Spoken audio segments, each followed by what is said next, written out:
Hi everyone, it's Dr. Ramani and welcome to this YouTube channel on narcissism, narcissistic relationships, and healing from these relationships. So, I'm going to tell you a little bit of a story. This is sort of one of those videos that I hadn't planned on happening. It was supposed to be in a totally different direction, and the way it turned out still deserves a video of its own. So let's go from there. So this video, really at the core of it's about entitled people, but it's about so much more. Kind of a fun surprise. So we get hundreds of video ideas sent to us, and so I sift through those, see which ones I can sort of produce. And a person sent me a link she wanted me to read, and so I tried. And the article, judging by the title in the link, was about entitled behavior by people who go to the theater. I click on the link, and it says the article is no longer available. So I double-checked the email. It was only from a week ago, so it's not like it should have disappeared. It just didn't go anywhere. And I thought it was odd, so I pulled the words from the link, put them into a search, and looked it up that way. That took me to a website that talked about how that very article was pulled by the CEO of the magazine who originally published it, and it seems he pulled it because that very CEO wanted people to keep going to the theater and didn't want a piece that sort of had such a negative energy to it. And that most people, they was like, oh, most people have a good time at the theater, so let's not just talk about a few bad eggs, right? That would seem to be like that's where it was going. So everything lives forever on the internet. And so I was able to quickly link to the original deleted article from the magazine, which the person had sent to me. It had been archived. And the original article laid out the kind of heinous entitled behavior that theater goers were engaging in. And they abuse ushers and push them and yell at them and won't follow the rules and humiliate the ushers. And in the most extreme case, like one of the people who went to the theater apparently stalked one of the ushers back to the subway, and the usher had to call the cops. Like, bad, bad, bad behavior. Entitlement is such a big issue these days. I guess I understand at some level why the CEO of the magazine decided to be a censor. His magazine only works well if people go to the theater, right? So if you read that article, you may decide to keep your $400 and stay home.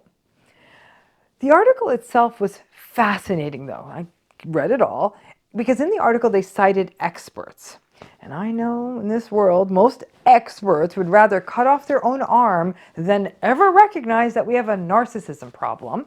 And these experts went so far as to suggest that the spikes in entitled behavior we're seeing in the world are due to, wait for it, reversed maturity, which has caused some people's personalities to backslide to that of a demanding child, unable to properly engage with empathy. That's a quote from the article. Yeah, we got a word for that. And calling narcissism reversed maturity is putting lipstick on a pig. And another expert then said that all of the pandemic trauma is making people more dysregulated. So I guess that translates into spending $400 for a theater ticket and then assailing a minimum wage making usher because they weren't allowed to eat their Doritos during the performance. It seems like a stretch that is some reaction to the pandemic. The danger of all of this is that the narcissistic people are all over this and jump on the idea that, well, maybe their selfish behavior was because of their pandemic trauma, so they can't help it. Gaslight, rinse, repeat. This isn't reversed maturity. This is maturity that never even happened. The people who behave like this in a theater are stunted, egocentric, dysregulated, entitled people that just abuse their way through life and get away with it because businesses are afraid to call them out and lose their money, and so they get enabled once again. The CEO of the magazine was an enabler, so when he decided to pull the article, lest we hurt the fragile, entitled people's fragile egos, it was a reminder that society is really, really reluctant to call out toxic people, even when they're pushing ushers. They weren't naming names in the article. People who want to go see The Lion King are still going to go and fork over the cash.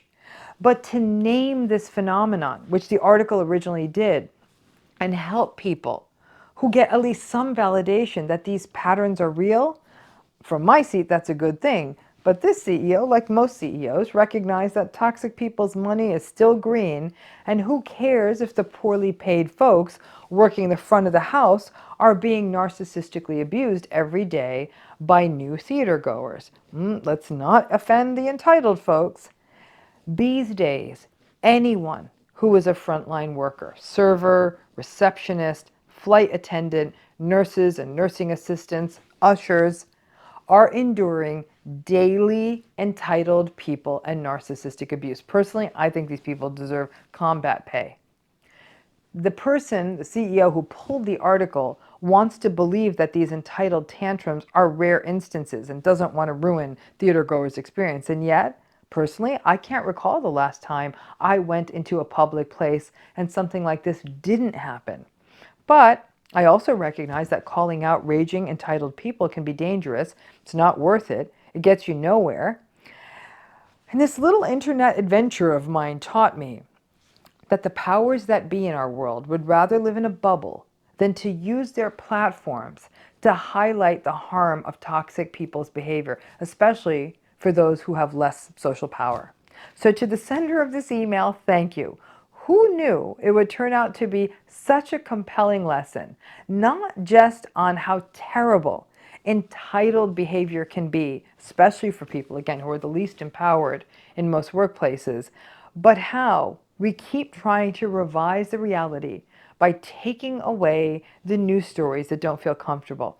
I cannot tell you, folks, how many times people from big, fancy, legit news sources have tried to sit down with me and write a story about narcissistic abuse, and how often the powers that be at those very publications are like, yeah, no, we'll pass. We don't really think that this is a thing. I know, just based on the comments we get, how many people are listening to this stuff, that millions and millions of people can't be wrong, that you're all going through something.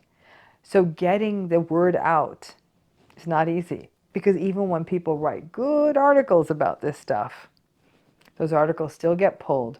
So we can maintain this sort of childlike innocence about there's no bad people, and when it happens, it's just an exception.